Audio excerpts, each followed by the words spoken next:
warahmatullahi wabarakatuh. Perkenalkan, nama saya Septiani Laili Kamelia dari kelas 9B. Di sini saya akan mempresentasikan materi tentang bab 2, yaitu sistem perkembangbiakan terhadap hewan dan tumbuhan. Reproduksi pada tumbuhan. Tumbuhan dapat dikategorikan ke dalam beberapa kelompok besar, yaitu tumbuhan berbiji tertutup, Angiospermae, tumbuhan berbiji terbuka, Gymnospermae, tumbuhan paku, Pteridophyta, lumut Bryophyta. Reproduksi tumbuhan Angiospermae. Angiospermae adalah tumbuhan yang memiliki ciri bakal biji berada dalam bakal buah ovarium. Bakal buah adalah bagian putik yang membesar yang tersusun oleh daun buah karpel. Reproduksi pada tumbuhan Angiospermae ada dua macam, yaitu seksual vegetatif dan seksual generatif. Reproduksi vegetatif. Reproduksi vegetatif pada tumbuhan Angiospermae dapat dibagi menjadi dua besar, yaitu alami dan buatan. Secara alami dapat dibagi menjadi beberapa kategori, yaitu rizoma, seloton, umbi lapis, umbi batang, kuncup, adventif daun. Rizoma adalah batang yang ada di dalam tanah. Contoh tumbuhan jahe, kunyit, lengkuas, dan temulawak. Umbi lapis adalah daun yang berlapis-lapis. Contoh tumbuhan bawang merah dan bawang putih. Umbi batang adalah tumbuhan yang mengalami pembengkakan pada batang di dalam tanah. Contoh tumbuhan kentang. Kuncup adventif daun adalah kuncup yang terdapat pada tepi daun. Contoh tumbuhan cocor bebek. Sedangkan secara buatan dapat dibagi menjadi beberapa kategori, yaitu cangkok. Cangkok adalah kegiatan dengan mengelupas kulit suatu tangkai tanaman berkayu, kemudian dibalut dengan tanah dan dibungkus dengan sabut kelapa sehingga tumbuh akar. Contoh tumbuhan mangga, rambutan, kelengkeng. Merunduk adalah membenamkan tangkai tanaman ke tanah sehingga bagian akar yang tertanam dalam tanah tumbuh akar. Contoh tumbuhan alamanda. Menyambung enten adalah dengan memotong suatu batang tanaman lalu disambung dengan batang tanaman lain yang sejenis dan berbeda sifat. Contoh tumbuhan terong, bunga kertas. Menempel. Akolasi adalah kegiatan menempelkan mata tunas yang ada pada kulit tanaman pada batang tanaman lain yang sejenis. Contoh tumbuhan jeruk. Stek adalah memotong suatu bagian tanaman dan kemudian ditanamkan untuk menghasilkan individu baru. Contoh tumbuhan bunga mawar, cocor bebek, tebu. Reproduksi generatif. Reproduksi generatif pada Angiospermae terjadi pada bunga. B. Reproduksi terjadi melalui proses penyerbukan polenasi. Pembuahan. Penyerbukan adalah proses jatuhnya benang sari di atas kepala putik. Proses penyerbukan dibantu oleh angin, anemogami, serangga, entomogami, burung, ortitogami, kelelawar, chiropterogami, manusia, antropogami.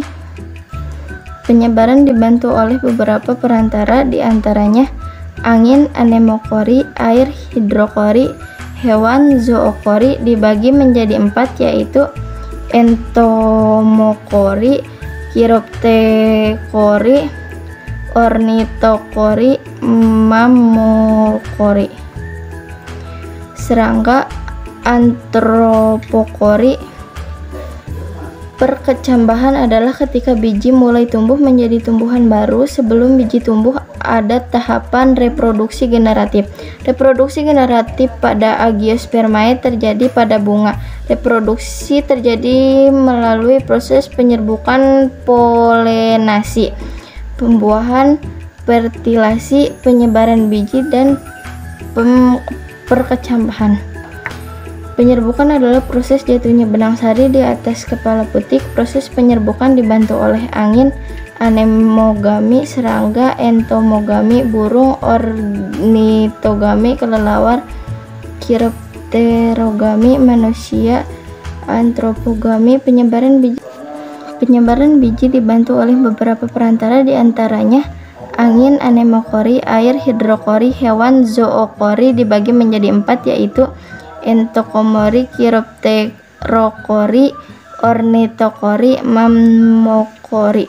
Serangga Anthraropokori tumbuh menjadi tumbuhan baru sebelum biji tumbuh. Ada tahapan perkecambahan adalah ketika biji mulai berwarna dormasi. Dormasi adalah peristiwa di mana biji mengalami masa istirahat. Siklus hidup Angiospermae. Selama hidupnya, tumbuhan Angiospermae melalui dua tahap generasi, yaitu gametotip dan sporotip.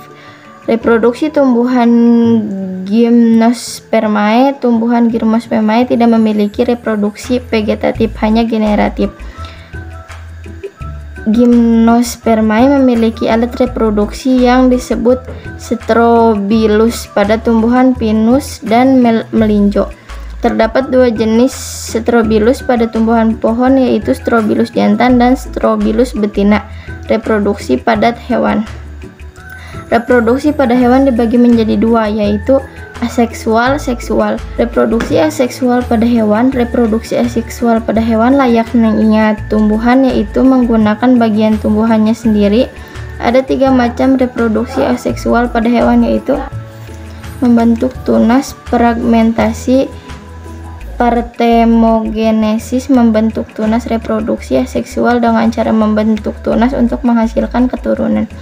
Contoh hewan yang melakukan reproduksi dengan cara ini adalah Hydra sp, Porifera, dan Coelenterata. Fragmentasi. Reproduksi melalui fragmentasi ada 2 tahapan, yaitu fragmentasi regenerasi. Fragmentasi yaitu pematahan atau pemotongan tubuh induk menjadi 2 bagian atau lebih. Regenerasi yaitu setiap potong tubuh induk tersebut membentuk bagian tubuh lain yang tidak ada pada bagian tersebut, sehingga pada akhirnya setiap potong tubuh tersebut akan membentuk individu baru dengan bagian tubuh yang lengkap seperti induknya. Contoh hewan yang melakukan fragmentasi adalah Planaria. Partenogenesis. Reproduksi aseksual pada hewan di mana betina memproduksi sel telur yang berkembang tanpa melalui proses fertilisasi. Partenogenesis secara alami dapat terjadi pada hewan seperti lebah, semut, tawon, kutu daun, dan kutu udara. Fertilisasi dibagi menjadi 2, yaitu fertilisasi internal, fertilisasi eksternal. Fertilisasi internal. Fertilisasi internal terjadi apabila proses peleburan antara inti sel telur dan inti sel sperma terjadi di dalam tubuh hewan betina. Contoh hewan yang melakukan fertilisasi secara internal antara lain sapi, ayam, kura-kura, buaya, dan lain-lain. Fertilisasi eksternal. Fertilisasi eksternal terjadi apabila proses penyuburan antara sel telur dan sel sperma terjadi di luar tubuh hewan betina. Contoh hewannya adalah ikan. Macam-macam reproduksi seksual pada hewan berdasarkan cara perkembangan dan kelahiran embrionya. Hewan yang bereproduksi secara seksual dibagi menjadi 3 jenis: hewan vivipar, hewan ovipar, hewan ovovivipar. Hewan vivipar disebut juga hewan beranak.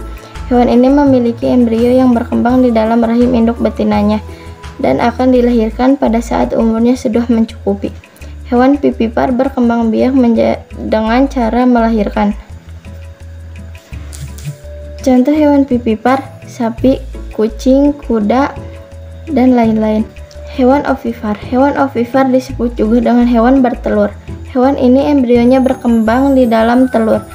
Jadi hewan ovipar berkembang biak dengan cara bertelur.